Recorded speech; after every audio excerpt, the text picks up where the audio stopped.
Sir నమస్తే అండి. మీ పేరండి? వెంకటపతిరాజు అండి. వెంకటపతిరాజు గారు ఏం చేస్తుంటారు? మేము కారు ట్యాక్సీ అండి. విషయాలు వస్తే సంక్షేమ పథకాల విషయాల్లో ప్రభుత్వం తరపు నుంచి అన్ని వర్గాల ప్రజలకి ఎంతవరకు న్యాయం జరిగింది అనుకుంటున్నారు? అంటే ఈ డ్వాక్రా మహిళలకి వాళ్ళకి వాళ్ళకైతే న్యాయం జరిగిందండి. డ్వాక్రా మహిళలకి నెక్స్ట్ మన 1000 రూపాయలది 2000 అది కూడా వాళ్ళందరూ కూడా బాగా హ్యాపీగా ఉన్నారండి. ఆ విషయం మాత్రం గ్రేట్ అండి.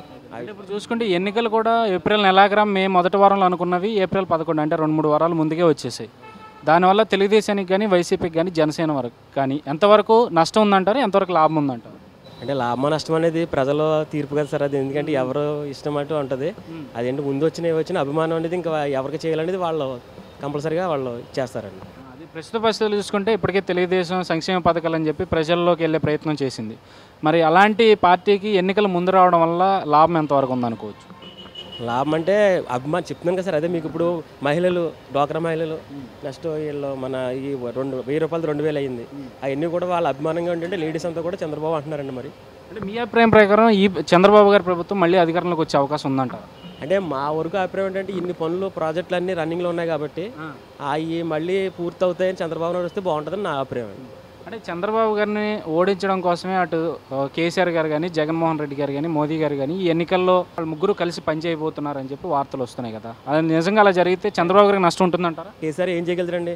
అభిమానం అనేది చంద్రబాబు మీద ఉంటుంది. కేసీఆర్ ఏం చేయలేడండి.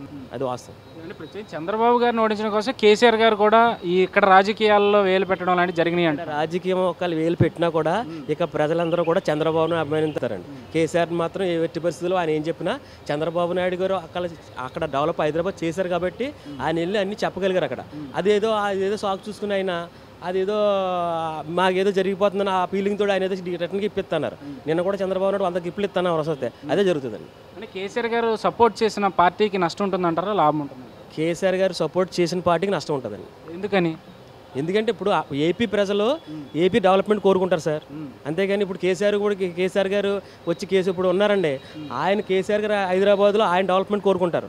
ఇక్కడ నుంచి మన వాటర్ విషయం కానీ మనదంతా కూడా ఆయన తీసుకెళ్ళమని ట్రై చేస్తారు తప్ప ఆయన తట్టుకొచ్చి ఏపీలో పెట్టడానికి ట్రై చేయరు కదండి.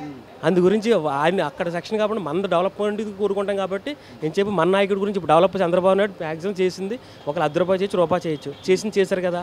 ఆ పథకాలన్నీ రన్నింగ్లో ఉండాలంటే మళ్ళీ చంద్రబాబు రావాలి అని కోరిక.